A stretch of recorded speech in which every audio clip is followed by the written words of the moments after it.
नमस्कार। आज हम बात करने वाले हैं army public school Danapur cantt में निकली वैकेंसी के बारे में, जिसमें कि टीचिंग और नॉन टीचिंग पोस्ट के लिए वैकेंसी आई हुई है। तो जानेंगे इसके बारे में पूरी डिटेल इन्फॉर्मेशन। उसके पहले अगर आपने हमारे चैनल को सब्सक्राइब नहीं किया है तो प्लीज़ चैनल को सब्सक्राइब कर लें और साथ ही साथ बेल आइकन को भी प्रेस करें। हम यहाँ आप सबके लिए शिक्षा और रोजगार से संबंधित वीडियोज लाते रहते हैं। नमस्कार, मैं हूं कुंदन और स्वागत करता हूं आपका अपने यूट्यूब चैनल केसी बुंडू में, जिसका पूरा नाम है नॉलेज कैंपस बुंडू। तो आइए शुरू करते हैं। देख देखिए, आप स्क्रीन पे देख पा रहे हैं, ये है इसकी ऑफिशियल वेबसाइट apsdanapur.com। ठीक है, तो जैसे ही आप गूगल पे इंटर कीजिएगा, आपका कुछ इस तरीके से इंटरफेस खुल के आ जाएगा और ये है इसकी ऑफिशियल वेबसाइट। ठीक है, तो आइए चलते हैं अब इसके नोटिफिकेशन की ओर। देखिए, ये है वो ऑफिशियल नोटिफिकेशन जो कि army public school Danapur cantt से निकली हुई है। इसमें पीजीटी और टीजीटी के लिए 30 जुलाई 2021 को आपको इंटरव्यू या फिर एग्जाम लिए जाएंगे और पीआरटी नॉन टीचिंग स्टाफ और फिर एडमिनिस्ट्रेशन स्टाफ के लिए यहाँ पे 31 जुलाई 2021 को आपके एग्जाम या फिर आपके इंटरव्यू लिए जाएंगे। ठीक है, तो जानते हैं सभी के बारे में वन बाय वन। तो देखिए, सबसे पहले पीजीटी की बात करते हैं, यानी कि पोस्ट ग्रेजुएट टीचर। तो अगर आपने एमए या फिर पोस्ट ग्रेजुएशन किया है और साथ ही साथ अगर आप बीएड किए हैं तो आप इस पोस्ट के लिए एलिजिबल हैं, अगर आपका मिनिमम 50% मार्क्स है तो। ठीक है, आगे देखते हैं टीजीटी यानी कि ट्रेन ग्रेजुएट टीचर के लिए, अगर आपने ग्रेजुएशन किया है और साथ ही साथ अगर आप बीएड किए हैं और दोनों में आपका मिनिमम जो मार्क्स है वो 50% मार्क्स है तो भी आप यहाँ पे एलिजिबल हैं। ठीक है, एक बात देखिए, यहाँ पे कही जा रही है कि अगर आपका सीटेट या टेट नहीं है तो भी आप इस पोस्ट के लिए एलिजिबल हैं, और अगर आपका सीटेट या टेट जो कि 60% मार्क के साथ है तो फिर आपको यहाँ पे प्रेफरेंस दिया जाएगा। ठीक है, एक बात और कही जा रही है, यहाँ पे देख सकते हैं आप कि ग्रेजुएशन में अगर आपका 50% मार्क्स नहीं है और पोस्ट ग्रेजुएशन में अगर आपका 50% मार्क्स है तो भी आप टीजीटी पोस्ट के लिए एलिजिबल हैं। ठीक है, आगे चलते हैं पीआरटी के लिए। तो पीआरटी के लिए देखिए, यहाँ पे कहा जा रहा है कि ग्रेजुएशन आपकी होनी चाहिए और साथ ही साथ आपका 2 वर्ष का डिप्लोमा इन एलिमेंट्री एजुकेशन, यानी कि अगर आपने डीएलएड किया है या फिर आप बीएड किए हैं तो भी आप इस पोस्ट के लिए एलिजिबल हैं पीआरटी के लिए। ठीक है, इसमें भी देखिए दोनों में, यानी कि ग्रेजुएशन में और डीएलएड या फिर बीएड में, दोनों में आपका मिनिमम जो है वो 50% मार्क्स होना चाहिए। ठीक है, यहाँ पे देखिए एक और बात कही जा रही है कि जो स्कोर कार्ड है AWES की, साथ ही साथ सी टेट या फिर टेट आपका इसमें भी मैंडेटरी नहीं है। ठीक है, अब चलते हैं आगे, जानते हैं इसके कौन कौन सी वैकेंसी है, इसमें कौन कौन से पोस्ट हैं। तो देखिए, पीजीटी में जो वैकेंसी निकली है हुई है वो सब्जेक्ट पॉलिटिकल साइंस के लिए निकली हुई है। तो जैसा कि मैंने ऊपर में बताया, आपका पोस्ट ग्रेजुएशन या फिर आपका एमए में मिनिमम 50% मार्क्स होना चाहिए और साथ ही साथ आपका बीएड में भी 50% मार्क्स होना चाहिए और आपको कंप्यूटर नॉलेज भी होनी चाहिए। ठीक है, तो आप इस पोस्ट के लिए एलिजिबल हैं, आप अप्लाई कर सकते हैं। आगे देखते हैं, टीजीटी में जो निकाली गई है वह है English, Hindi, Sanskrit, physics, chemistry, geography, economics और मैथ। ठीक है, तो इन सब के लिए भी आपका ग्रेजुएशन होना चाहिए और साथ ही साथ आपका बीएड होना चाहिए और दोनों में आपका मिनिमम जो है वो 50% मार्क्स होने चाहिए। एक कंडीशन और दी गई है कि अगर आपका ग्रेजुएशन में 50% मार्क्स नहीं है और अगर आपने एमए, एमएससी या फिर पोस्ट ग्रेजुएशन किया है और उसमें अगर आपका 50% मार्क्स या फिर उससे ज्यादा है तो भी आप इस पोस्ट के लिए, यानी कि टीजीटी पोस्ट के लिए एलिजिबल हैं। ठीक है, देखिए एक बात और कही जा रही है इसमें भी कि आपको इसमें भी, यानी कि टीजीटी पोस्ट के लिए भी आपको कंप्यूटर का नॉलेज आप में होनी चाहिए। ठीक है, आगे देखते हैं फिजिकल एजुकेशन, यानी कि शारीरिक शिक्षक के लिए भी यहाँ पे वैकेंसी आई हुई है। तो आपने अगर ग्रेजुएट किया है, आपने ग्रेजुएशन किया है और आप साथ ही साथ बीपीएड का कोर्स किए हैं या फिर आप डीपीएड के भी कोर्स किए हैं तो आप इस पोस्ट के लिए एलिजिबल हैं। ठीक है, और इसमें भी देखिए कहा जा रहा है कि कंप्यूटर नॉलेज इज मैंडेटरी, यानी कि इस पोस्ट के लिए भी आपको कंप्यूटर आनी चाहिए। ठीक है, चलते हैं आगे। देखिए आगे है यहाँ पे पीआरटी, एक और यहाँ पे दी गई है कि पीआरटी के लिए क्या है कि इसमें ग्रेजुएशन, ठीक है, आपको मिनिमम जो क्वालिफिकेशन मांगी गई है वो है ग्रेजुएशन और साथ ही साथ आपका 2 वर्ष का जो है डीएलएड यानी कि डिप्लोमा इन एलिमेंट्री एजुकेशन, या फिर साथ ही साथ अगर आपने बीएड किया है तो दोनों में से कोई कोर्स एक किया है तो भी आप इस पोस्ट के लिए एलिजिबल होंगे। ठीक है, जिसमें कि इसमें देखिए मिनिमम जो मार्क्स है वो आपका 50% ही मांगा जा रहा है। कंप्यूटर नॉलेज इसमें भी आपको होनी चाहिए।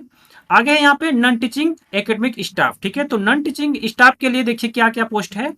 कंप्यूटर लैब टेक्नीशियन, ठीक है, तो इसमें जो मांगा जा रहा है वो क्या, कौन सी क्वालिफिकेशन है, वो है मिनिमम 10+2 यानी कि मिनिमम क्या है, आपने इंटर किया हो with 1 year diploma in computer science and knowledge of hardware peripheral and networking. ठीक है, तो अगर ये सब कोर्स आपने किया है, डिप्लोमा इन कंप्यूटर आपने किया है, साथ ही साथ अगर आपको हार्डवेयर का नॉलेज है, पेरिफेरल एंड नेटवर्किंग का नॉलेज है, तो आप इस पोस्ट के लिए एलिजिबल हैं। ठीक है, आगे है यहाँ पे health and wellness teacher counsellor. तो इस पोस्ट के लिए जो क्वालिफिकेशन मांगी जा रही है वो क्या है, तो आपने अगर साइकोलॉजी सब्जेक्ट से ग्रेजुएशन किया है और साथ ही साथ आपने अगर सर्टिफिकेट और diploma in counselling with minimum experience of 3 years का अगर आपने ले रखा है तो आप इस पोस्ट के लिए एलिजिबल हैं। ठीक है, आगे देखिए यहाँ पे असिस्टेंट लाइब्रेरियन। ठीक है, तो असिस्टेंट लाइब्रेरियन के लिए क्या यहाँ पे क्वालिफिकेशन मांगी जा रही है, देखिए बीलीव अगर आपने किया है यानी कि बैचलर ऑफ लाइब्रेरी साइंस, और साथ में अगर आपने ग्रेजुएशन भी किया है और अगर आपने डिप्लोमा इन लाइब्रेरी साइंस भी किया है तो भी आप इस पोस्ट के लिए एलिजिबल हैं। ठीक है, आगे देखते हैं एडमिनिस्ट्रेशन स्टाफ यानी कि एलडीसी पोस्ट के लिए क्या मांगा जा रहा है। तो देखिए ग्रेजुएशन अगर आपने किया है और 10 years of service as a clerk. ठीक है, यानी कि अगर आपने ग्रेजुएशन किया है और साथ ही साथ आपका 10 इयर्स का जो है वो आपके पास अगर एक्सपीरियंस है और साथ ही साथ अगर आपको कंप्यूटर चलानी आती है तो आप इस पोस्ट के लिए एलिजिबल हैं। ठीक है, और यहाँ पे देखिए जो कंप्यूटर के लिए जो एमएस ऑफिस में जो स्पीड मांगी जा रही है वो है 1200 की डिप्रेशन पर आवर। ठीक है, तो अगर आपका इतना स्पीड है तो ही आप इस पोस्ट के लिए एलिजिबल हैं। आगे देखिए यहाँ पे है बेसिक नॉलेज ऑफ अकाउंटिंग, यानी कि आपको बेसिक नॉलेज है अकाउंटिंग के लिए, तो ये जो है तीनों यहाँ पे आपके पास होने चाहिए तभी आप एलडीसी पोस्ट के लिए एलिजिबल हैं। ठीक है, आगे है पैरामेडिकल नर्सिंग असिस्टेंट। तो ये है क्या, सिर्फ फीमेल कैंडिडेट्स के लिए ओनली यहाँ पे मांगी गई है आवेदन। आगे यहाँ पे देखिए कि इसके लिए कौन सी क्वालिफिकेशन मांगी गई है, तो 10+2 एंड डिप्लोमा। ठीक है, यानी कि अगर आप इंटर पास है और साथ ही साथ अगर आपने डिप्लोमा किया है नर्सिंग में और आपके पास 5 साल का एक्सपीरियंस है तो आप इस पोस्ट के लिए एलिजिबल हैं।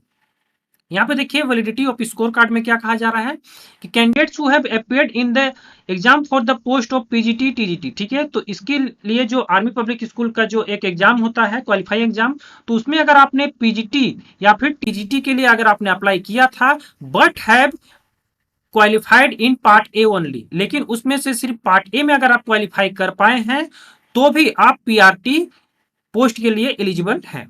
ठीक है, देखिए यहाँ पे उम्र सीमा के बारे में कही जा रही है कि जो फ्रेश कैंडिडेट्स हैं, ठीक है, वो 1 अप्रैल 2021 तक उनकी जो उम्र है वो 40 साल से कम होनी चाहिए, और अगर जो एक्सपीरियंस कैंडिडेट्स हैं, ठीक है, उनकी उम्र जो है वो 1 अप्रैल 2021 तक 57 साल से कम होनी चाहिए, यानी कि 57 ईयर्स से कम होनी चाहिए। ठीक है, आगे देखते हैं कि इस वैकेंसी को आपको कैसे अप्लाई करनी है। ठीक है, तो जैसे मैंने स्टार्टिंग में बताया था आपको उस वेबसाइट पे जानी है और जो फॉर्म है उसको डाउनलोड करना है।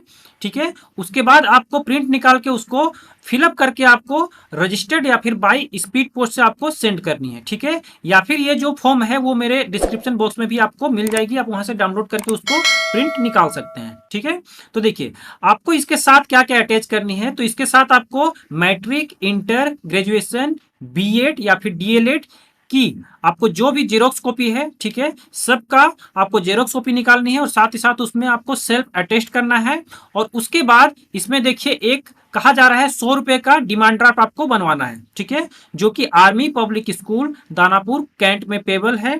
ठीक है, इसके नाम सबको बनवानी है, जो कि आपका जो बाई पोस्ट आपको भेजना है तो वो 23 जुलाई 2021 जो है इसकी लास्ट डेट रखी गई है, यानी कि 23 जुलाई 2021 तक आपका जो एप्लीकेशन फॉर्म है वो इन तक पहुंच जाना चाहिए। ठीक है, या फिर आप इसको बाई हैंड भी जाके स्कूल में जमा कर सकते हैं, जो कि आपका टाइमिंग दिया गया है देखिए 10 AM यानी कि 10 AM टू 2 PM। ठीक है, तो इतने टाइम के बीच अगर आप स्कूल जा पाएंगे तो आप वहां पे भी इसको सबमिट कर पाएंगे। ठीक है, देखिए एक बार फिर से कही गई है कि लास्ट डेट जो है, last date of submitting application from is 23 July 2021, यानी कि जो लास्ट डेट है वो 23 जुलाई 2021 है। ठीक है, देखिए आगे यहाँ पे कहा जा रहा है the candidates for language subject will have to appear for language proficiency written test before interview, यानी कि इंटरव्यू के पहले आपका लैंग्वेज प्रोफिशिएंसी टेस्ट और फिर आपका रिटन टेस्ट भी यहाँ पे लिया जाएगा। ठीक है, और साथ ही साथ यहाँ पे आपको कंप्यूटर नॉलेज की टेस्ट भी